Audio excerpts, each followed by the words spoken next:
大家好，讀你聽嘅時間，讀你聽2.0啊！今日繼續讀 Arthur Conan Doyle 嘅 The Adventures of Sherlock Holmes， 讀到第5個單元啦。呢個單元叫做 The Five Orange Pips。The Five Orange Pips， 5粒橙子啊！When I graze over my notes and records of the Sherlock Holmes cases between the years 82 and 90, I am faced by so many which present strange and interesting features that it is no easy matter to know which to choose and which to leave. Some, however, have already gained publicity through the papers, and others have not offered a field of those peculiar qualities which my friend possessed in so high a degree, and which it is the object of these papers to illustrate. Some too have baffled his analytical skill and would be, as narratives, beginnings without an ending, while others have been but partially cleared up and have their explanations founded rather upon conjecture and surmise than on that absolute logical proof which was so dear to him. There is, however, one of these last which was so remarkable in its details and so startling in its results that I am tempted to give some account of it in spite of the fact that there are points in connection with it which never have been and probably never will be entirely cleared up. The year 87 furnished us with a long series of cases of greater or less interest, of which I retain the records. Among my headings under this one, 12 months I find an account of the adventure of the Paradol Chamber, of the Amateur Mendicant Society, who held a luxurious club in the lower vault of a furniture warehouse, of the facts connected with the loss of the British spark Sophie Anderson, of the singular adventures of the Grice Pattersons in the island of Uffa, and finally of the Camberwell poisoning case. In the latter, as may be remembered, Sherlock Holmes was able, by winding up the dead man's watch, to prove that it had been wound up 2 hours before, and that therefore the deceased had gone to bed within that time, a deduction which was of the greatest importance in clearing up the case. All these I may sketch out at some future date, but none of them present such singular features as the strange train of circumstances which I have now taken up my pen to describe.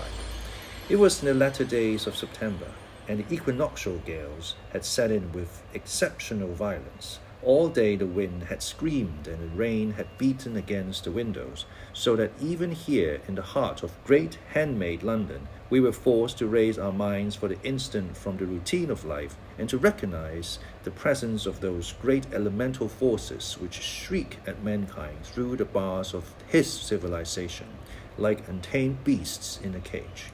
As evening drew in, the storm grew higher and louder, and the wind cried and sobbed like a child in a chimney. Sherlock Holmes sat moodily at one side of the fireplace, cross-indexing his records of crime, while I at the other was steeped in one of Clark Russell's fine sea stories until the howl of the gale from without seemed to blend with the text, and the splash of the rain to lengthen out into the long swash of the sea waves. My wife was on a visit to her mother's, and for a few days I was a dweller once more in my old quarters at Baker Street. "Why," said I, glancing up at my companion, "that was surely the bell. Who could come tonight? Some friend of yours, perhaps?" "Except yourself, I have none," he answered. "I do not encourage visitors." "A client, then? If so, it is a serious case. Nothing less would bring a man out on such a day and at such an hour. But I take it that it is more likely to be some crony of the landlady's." Sherlock Holmes was wrong in his conjecture, however, for there came a step in the passage and a tapping at the door. He stretched out his long arm and turned the lamp away from himself and towards the vacant chair upon which a newcomer must sit. "Come in," said he. The man who entered was young, some 22 at the outside, well-groomed and trimly clad, with something of refinement and delicacy in his bearing. The streaming umbrella which he held in his hand, and his long shining waterproof told of the fierce weather through which he had come. He looked about him anxiously in the glare of the lamp, and I could see that his face was pale and his eyes heavy, like those of a man who is weighed down with some great anxiety. "I owe you an apology," he said, raising his golden Pince-nez to his eyes. "I trust that I am not intruding. I fear that I have brought some traces of the storm and rain into your snug chamber. Give me your coat and umbrella." said Holmes. They may rest here on the hook and will be dry presently. You have come up from the southwest, I see. Yes, from Horsham. That clay and chalk mixture which I see upon your toe caps is quite distinctive. I have some for advice. That is easily got. And help. That is not always so easy. I have heard of you, Mr. Holmes. I heard from Major Prendergast how you saved him in the Tankerville Club scandal. Ah, of course. He was wrongfully accused of cheating at cards. He said that you could solve anything. He said too much. That you are never beaten. I have been beaten 4 times, 3 times by men and once by a woman. But what is that compared with the number of your successes? It is true that I have been generally successful. Then you may be so with me. I beg that you will draw your chair up to the fire and favor me with some details as to your case. It is no ordinary one. None of those which come to me are. I am the last court of appeal. And yet I question, sir, whether in all your experience you have ever listened to a more mysterious and inexplicable chain of events than those which have happened in my own family. You fill me with interest, said Holmes. Pray give us the essential facts from the commencement, and I can afterwards question you as to those details which seem to me to be most important. The young man pulled his chair up and pushed his wet feet out towards the blaze. My name, said he, is John Openshaw. But my own affairs have, as far as I can understand, little to do with this awful business. It is a hereditary matter. So in order to give you an idea of the facts, I must go back to the commencement of the affair. You must know that my grandfather had 2 sons, my uncle Elias and my father Joseph. My father had a small factory at Coventry, which he enlarged at the time of the invention of bicycling. He was a patentee of the Openshaw unbreakable tire, and his business met with such success that he was able to sell it and to retire upon a handsome competence. My uncle Elias emigrated to America when he was a young man and became a planter in Florida, where he was reported to have done very well. At the time of the war, he fought in Jackson's army, and afterwards under Hood, where he rose to be a colonel. When Lee laid down his arms, my uncle returned to his plantation, where he remained for 3 or 4 years. About 1869 or 1870, he came back to Europe and took a small estate in Sussex near Horsham. He had made a very considerable fortune in the States, and his reason for leaving them was his aversion to the Negroes and his dislike of the Republican policy in extending the franchise to them. He was a singular man, fierce and quick-tempered, very foul-mouthed when he was angry, and of a most retiring disposition. During all the years that he lived in Horsham, I doubt if ever he set foot in a town. He had a garden and 2 or 3 fields around his house, and there he would take his exercise, though very often for weeks on end he would never leave his room. He drank a great deal of brandy and smoked very heavily, but he would see no society and did not want any friends, not even his own brother. He didn't mind me. In fact, he took a fancy to me, for at the time when he saw me first I was a youngster of 12 or so. This would be in the year 1878, after he had been 8 or 9 years in England. He begged my father to let me live with him, and he was very kind to me in his way. When he was sober, he used to be fond of playing backgammon and draughts with me, and he would make me his representative both with the servants and with the tradespeople, so that by the time that I was 16, I was quite master of the house. I kept all the keys and could go where I liked and do what I liked, as long as I did not disturb him in his privacy. There was one singular exception, however, for he had a single room, a lumber room up among the attics, which was invariably locked, and which he would never permit either me or anyone else to enter. With a boy's curiosity, I have peeped through the keyhole, but I was never able to see more than such a collection of old trunks and bundles as would be expected in such a room. One day, it was in March, 1883, a letter with a foreign stamp lay upon the table in front of the colonel's plate. It was not a common thing for him to receive letters, for his bills were all paid in ready money, and he had no friends of any sort. "From India," said he as he took it up. "Pondicherry postmark. What can this be?" Opening it hurriedly, out there jumped 5 little dried orange pips, which pattered down upon his plate. I began to laugh at this, but the laugh was struck from my lips at the sight of his face. His lips had fallen, his eyes were protruding, his skin the color of putty, and he glared at the envelope, which he still held in his trembling hand. K, he shrieked, and then, my God, my sins have overtaken me. What is it, uncle? I cried. Death, said he, and rising from the table he retired to his room, leaving me palpitating with horror. I took up the envelope and saw scrawled in red ink upon the inner flap, just above the gum, the letter K 3 times repeated. There was nothing else save the 5 dried pips. What could be the reason of his overpowering terror?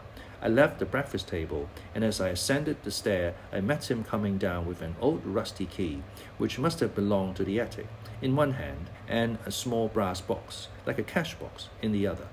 They may do what they like, but I'll checkmate them still, said he with an oath. Tell Mary that I shall want a fire in my room today, and send down to Fordham, the Horsham lawyer.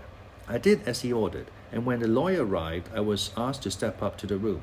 The fire was burning brightly, and in the grate there was a mass of black, fluffy ashes, as of burned paper, while the brass box stood open and empty beside it. As I glanced at the box, I noticed with a start that upon the lid was printed the treble K, which I had read in the morning upon the envelope. I wish you, John, said my uncle, to witness my will. I leave my estate, with all its advantages and all its disadvantages, to my brother, your father, whence it will, no doubt, descend to you.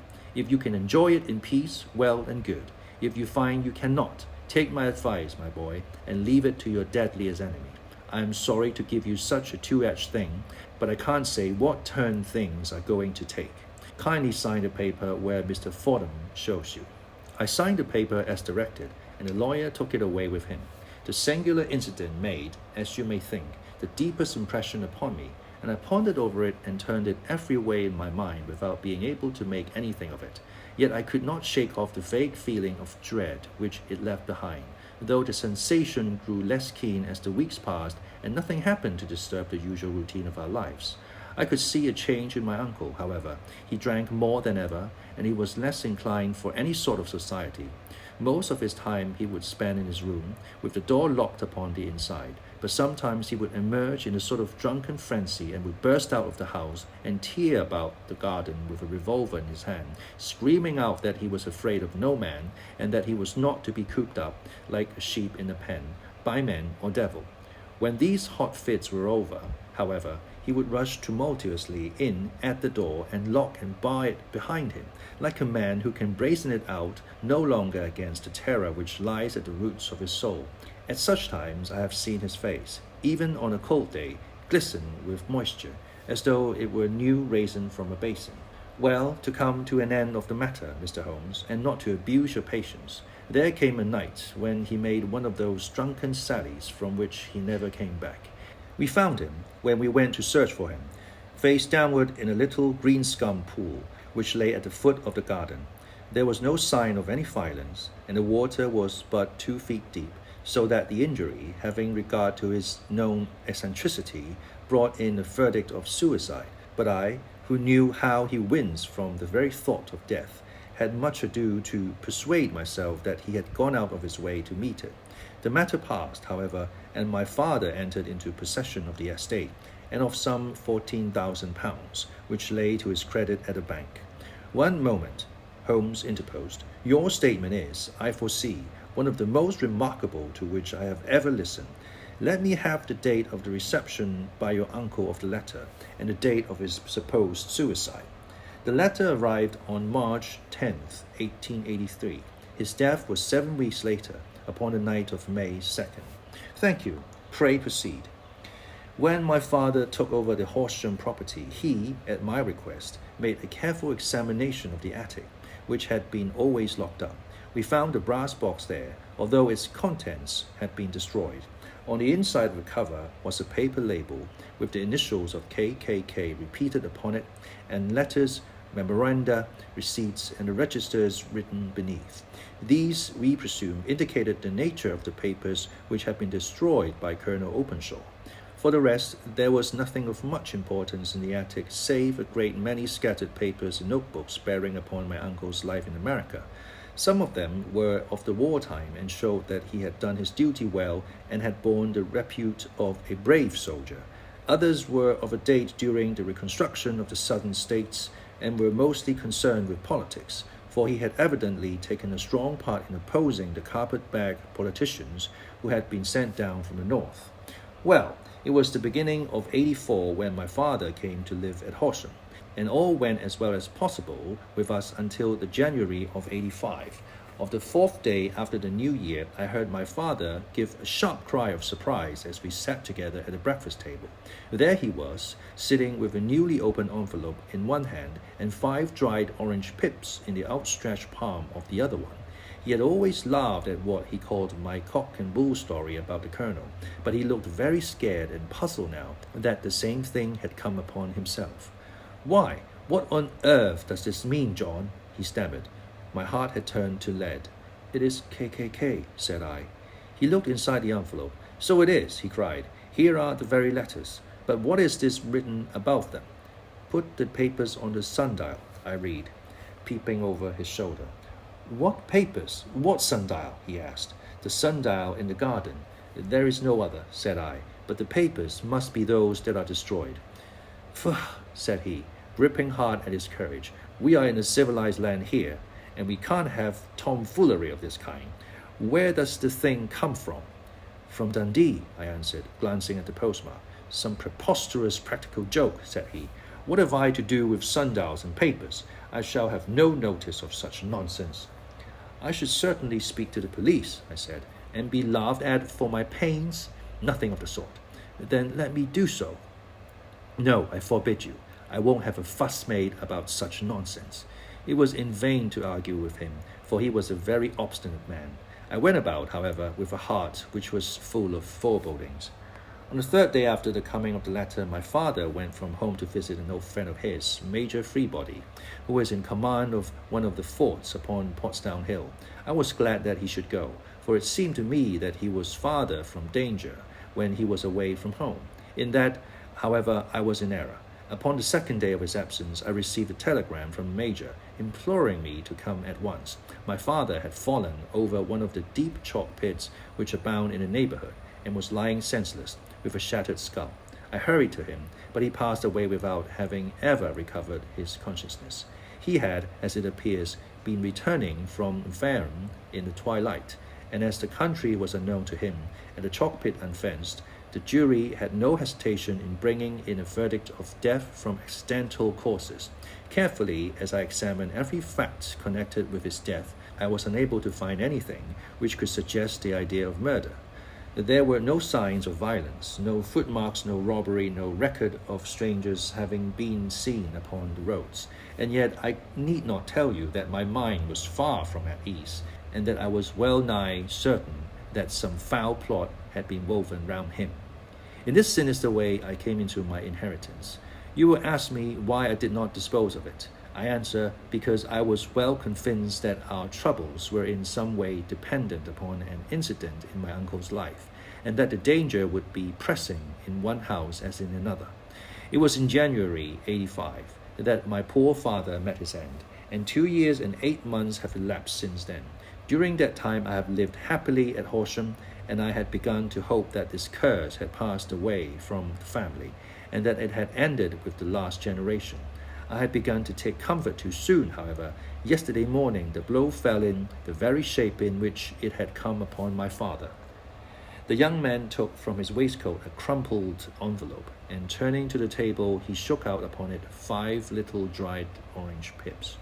"This is my envelope," he continued. "The postmark is London, Eastern Division.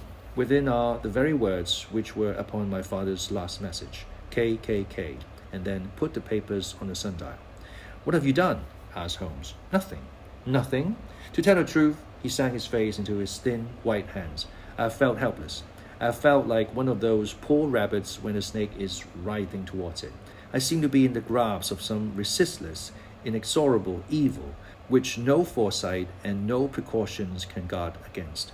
"Tut, tut," cried Sherlock Holmes. "You must act, man, or you are lost. Nothing but energy can save you. This is no time for despair. I have seen the police." "Ah!"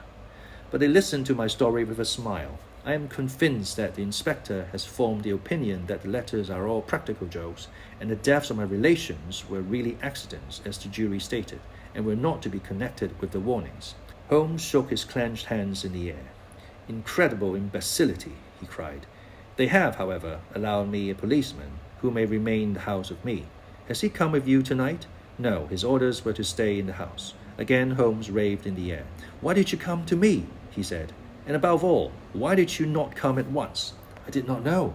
It was only today that I spoke to Major Prendergast about my troubles and was advised by him to come to you. It is really 2 days since you had the letter. We should have acted before this. You have no further evidence, I suppose, than that which you have placed before us. No suggestive detail which might help us? There is one thing, said John Openshaw. He rummaged in his coat pocket, and drawing out a piece of discoloured, blue-tinted paper, he laid it out upon the table. I have some remembrance, said he, that on a day when my uncle burned the papers, I observed that the small unburned margins which lay amid the ashes were of this particular colour. I found a single sheet upon the floor of his room, and I am inclined to think that it may be one of the papers which has perhaps fluttered out from among the others, and in that way had escaped destruction. Beyond the mention of pips, I do not see that it helps us much. I think myself that it is a page from some private diary. The writing is undoubtedly my uncle's. Holmes moved the lamp, and we both bent over the sheet of paper, which showed by its ragged edge that it had indeed been torn from a book. It was headed March 1869, and beneath were the following enigmatical notices. 4th, Hudson came. Same old platform. 7th, set the pips on Macaulay, Paramore, and John Swain of St. Augustine. 9th, Macaulay cleared. 10th, John Swain cleared. 12th, visited Paramore. All well.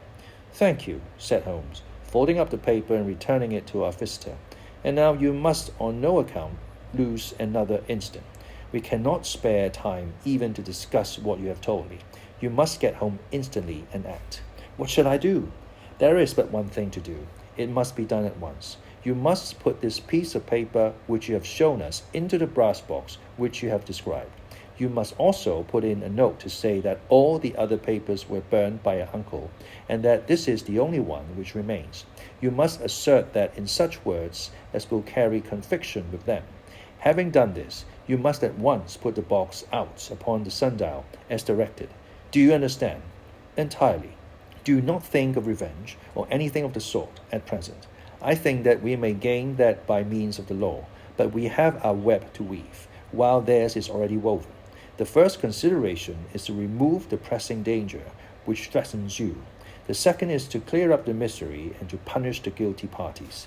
I thank you, said the young man, rising and pulling on his overcoat. You have given me fresh life and hope. I shall certainly do as you advise. Do not lose an instant, and above all, take care of yourself in the meanwhile, for I do not think that there can be a doubt that you are threatened by a very real and imminent danger. How do you go back? By train from Waterloo. It is not yet 9. The streets will be crowded, so I trust that you may be in safety. And yet you cannot guard yourself too closely. I am armed. That is well. Tomorrow I shall set to work upon your case. I shall see you at Horsham then? No, your secret lies in London. It is there that I shall seek it. Then I shall call upon you in a day or in 2 days, with news as to the box and the papers. I shall take your advice in every particular. He shook hands with us and took his leave. Outside the wind still screamed and the rain splashed and pattered against the windows. This strange, wild story seemed to have come to us from amid the mad elements, blown in upon us like a sheet of seaweed in a gale, and now to have been reabsorbed by them once more. Sherlock Holmes sat for some time in silence, with his head sunk forward and his eyes bent upon the red glow of the fire. Then he lit his pipe, and leaning back in his chair, he watched the blue smoking rings as they chased each other up in the ceiling. I think, Watson, he remarked at last, that of all our cases we have had none more fantastic than this. Save, perhaps, the sign of 4. Well, yes, save perhaps that. And yet this John Openshaw seems to me to be walking amid even greater perils than did the Sholtos. But have you, I asked, formed any definite conception as to what these perils are? There can be no question as to their nature, he answered. Then what are they? Who is this KKK? And why does he pursue this unhappy family? Sherlock Holmes closed his eyes and placed his elbows upon the arms of his chair, with his fingertips together. The ideal reasoner, he remarked, would, when he had once been shown a single fact in all its bearings, deduce from it not only all the chain of events which led up to it, but also all the results which would follow from it. As Cuvier could correctly describe a whole animal by the contemplation of a single bone, so the observer, who has thoroughly understood one link in a series of incidents, should be able to accurately state all the other ones, both before and after. We have not yet grasped the results which the reason alone can attain to. Problems may be solved in the study which have baffled all those who have sought a solution by the aid of their senses. To carry the art, however, to its highest pitch, it is necessary that the reasoner should be able to utilize all the facts which have come to his knowledge, and this in itself implies, as you will readily see, a possession of all knowledge, which, even in these days of free education and encyclopedias, is a somewhat rare accomplishment. It is not so impossible, however, that a man should possess all knowledge which is likely to be useful to him in his work, and this I have endeavored in my case to do. If I remember rightly, you on one occasion, in the early days of our friendship, defined my limits in a very precise fashion. Yes, I answered, laughing. It was a singular document. Philosophy, astronomy, and politics were marked at 0, I remember. Botany variable, geology profound as regards the mud stains from any region within 50 miles of town, chemistry eccentric, anatomy unsystematic, sensational literature and crime records unique, violin player, boxer, swordsman, lawyer, and self-poisoner by cocaine and tobacco. Those, I think, were the main points of my analysis. Holmes grinned at the last item. Well, he said, I say now, as I said them, that a man should keep his little brain attic stocked with all the furnitures that he is likely to use, and the rest he can put away in the lumber room of his library, where he can get it if he wants it. Now, for such a case as the one which has been submitted to us tonight, we need certainly to muster all our resources. Kindly hand me down the letter K of the American Encyclopedia, which stands upon the shelf beside you. Thank you. Now let us consider the situation and see what may be deduced from it. In the first place, we may start with a strong presumption that Colonel Openshaw had some very strong reason for leaving America.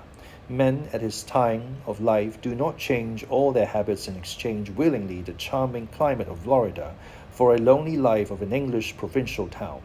His extreme love of solitude in England suggests the idea that he was in fear of someone or something, so we may assume as a working hypothesis that it was fear of someone or something which drove him from America. As to what it was he feared, we can only deduce that by considering the formidable letters which were received by himself and his successors. Did you remark the postmarks of those letters? The first was from Pondicherry, the second from Dundee, and the third from London. From East London. What do you deduce from that? They are all seaports, that the writer was on board of a ship. Excellent. We have already a clue. There can be no doubt that the strong probability, is that the writer was on board of a ship. And now let us consider another point. In the case of Pondicherry, 7 weeks elapsed between the threat and its fulfillment. In Dundee, it was only some 3 or 4 days. Does that suggest something? A greater distance to travel. But the letter had also a greater distance to come. Then I do not see the point. There is at least a presumption that the vessel in which the man or men are is a sailing ship. It looks as if they always send their singular warning or token before them when starting upon their mission. You see how quickly the deed followed the sign when it came from Dundee. If it had come from Pondicherry in a steamer, they would have arrived almost as soon as the letter. But, as a matter of fact, 7 weeks elapsed. I think that those 7 weeks represented the difference between the mailboat which brought the letter and the sailing vessel which brought the writer. It is possible. More than that, it is probable.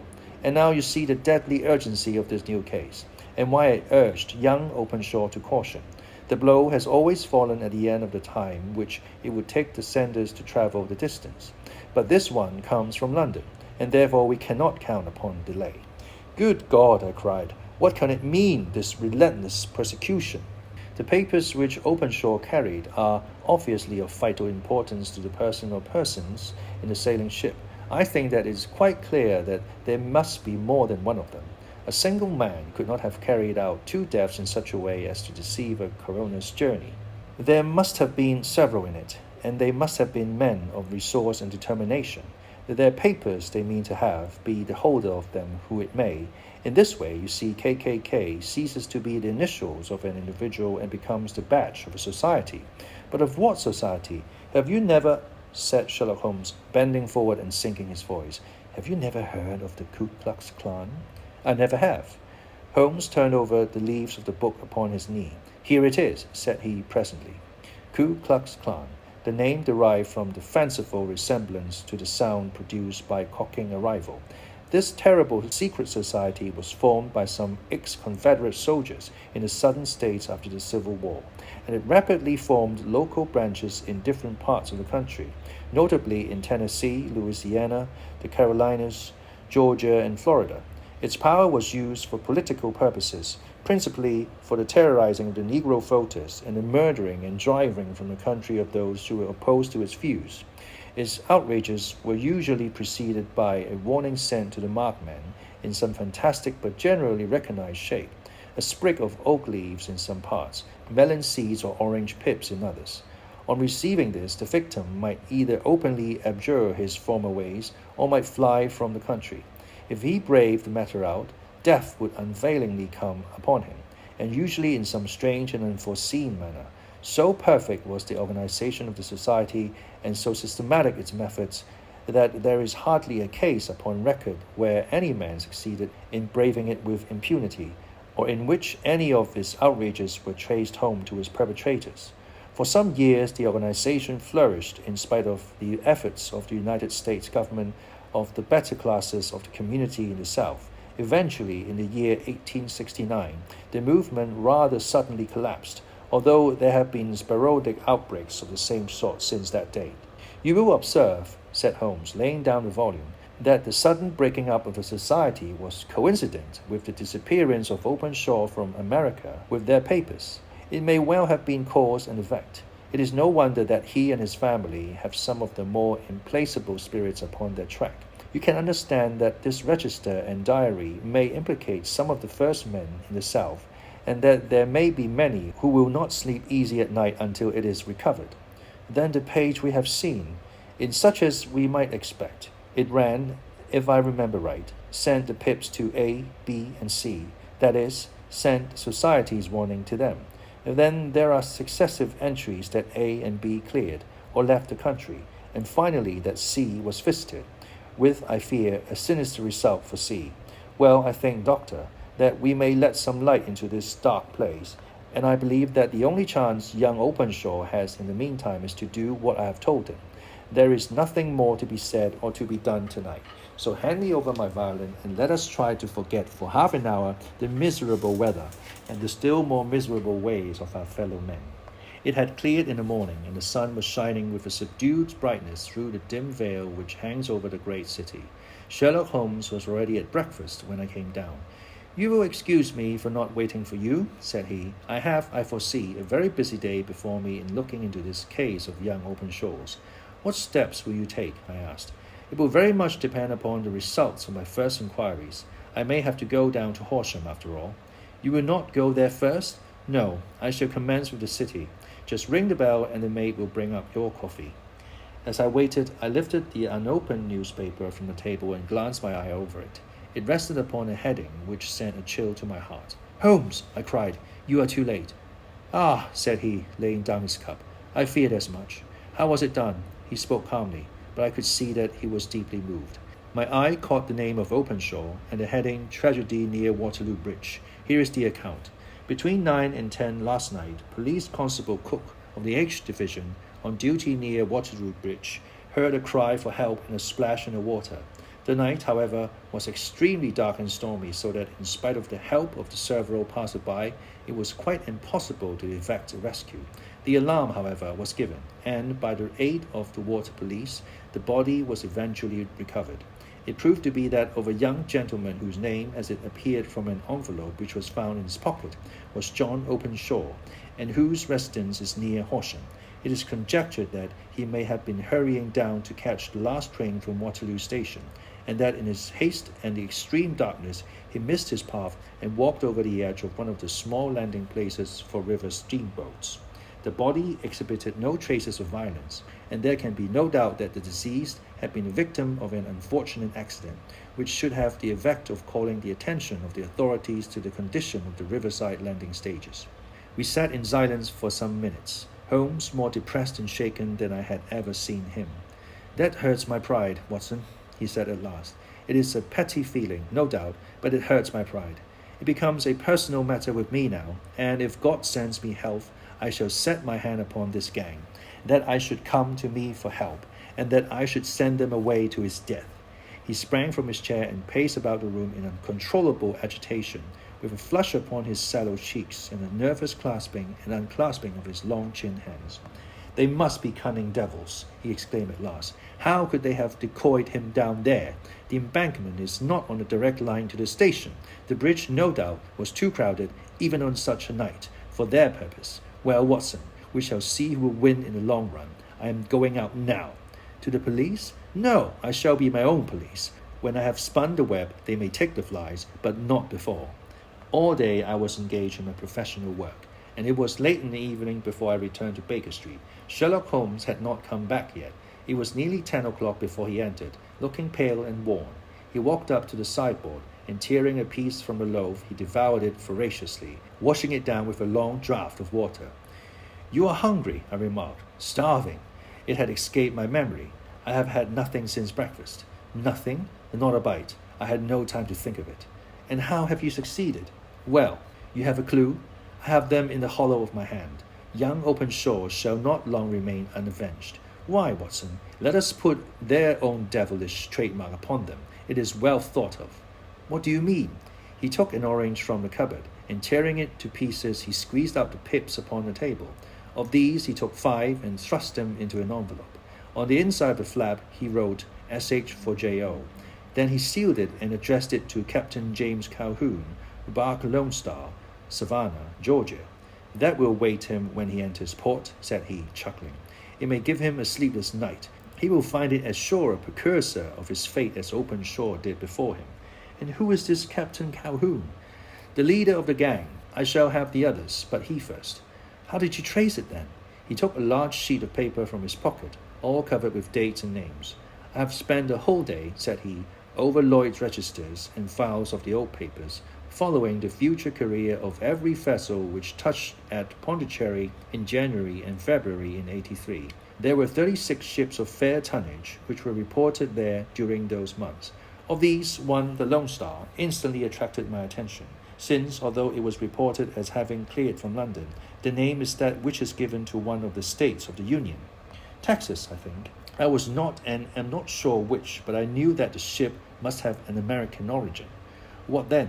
I searched the Dundee records, and when I found that the bark Lone Star was there in January '85, my suspicion became a certainty. I then inquired as to the vessels which lay at present in the port of London. Yes, the Lone Star had arrived here last week. I went down to Albert Dock and found that she had been taken down the river by the early tide this morning, homeward bound to Savannah. I wired to Gravesend and learned that she had passed some time ago, and as the wind is easterly, I have no doubt that she is now past the good winds and not very far from the Isle of Wight." "What will you do then?" "Oh, I have my hand upon him. He and the 2 mates are, as I learn, the only native-born Americans in the ship. The others are Finns and Germans. I know also that they were all 3 away from the ship last night. I had it from the stevedore who has been loading their cargo. By the time that their sailing ship reaches Savannah, the mailing boat will have carried this letter, and a cable will have informed the police of Savannah that these 3 gentlemen are badly wanted here upon a charge of murder. There is ever a flaw, however, in the best laid of human plans, and the murderers of John Openshaw were never to receive the orange pips which would show them that another, as cunning and as resolute as themselves, was upon their track. Very long and very severe were the equinoctial gales that year. We waited long for news of the Lone Star of Savannah, but none ever reached us. We did at last hear that somewhere far out in the Atlantic, a shattered sternpost of a boat was seen swinging in the trough of a wave, with the letters LS carved upon it, and that is all which we shall ever know of the fate of the Lone Star." 哇！呢個故事將 KKK 都寫埋落去，而 KKK 咧喺19世紀末咧都仲係一個新興嘅組織嚇，即係幾乎係類似而家嘅恐怖組織咁啦嚇，咁啊有一種神秘嘅色彩、暗殺嘅故事啊。雖然 Sherlock Holmes 最尾都係唔能夠為呢個 Openshaw 報仇啦，但係睇得出咧，即係佢係有一種道德喺度啦，有一種道義喺度，一種憤慨啊，令到呢個角色加分嘅。好，我哋睇下有啲咩字同大家分享。Pip 就係呢個故事嘅名啦 ，Pip 果子啦，Pip 最令我諗起嘅就係 Great Expectation 入面嘅 Pip 啦。Surmise 嘅意思咧同 conjecture 好接近啊。Suppose that something is true without having evidence to confirm it。推測、猜測、臆測，而呢一種程度嘅估計咧，係 Sherlock Holmes 佢唔中意嘅嚇，佢係中意有充分嘅證據、有充分嘅理由去推斷，而唔中意推測，因為佢認為呢啲係浪費時間。Equinoctial 比較難讀啦嚇，佢嘅字係引申自 Equinox 啦 ，Happening or at near the time of an equinox。晝夜平分嘅日子啦嚇，我哋亞洲地區就會叫做春分啦，或者秋分啦嚇，但係就冇一個單獨嘅字去形容呢個 Equinoctial 晝夜平分日啦，轉季啦。咁我哋下一次再同大家見面，拜拜。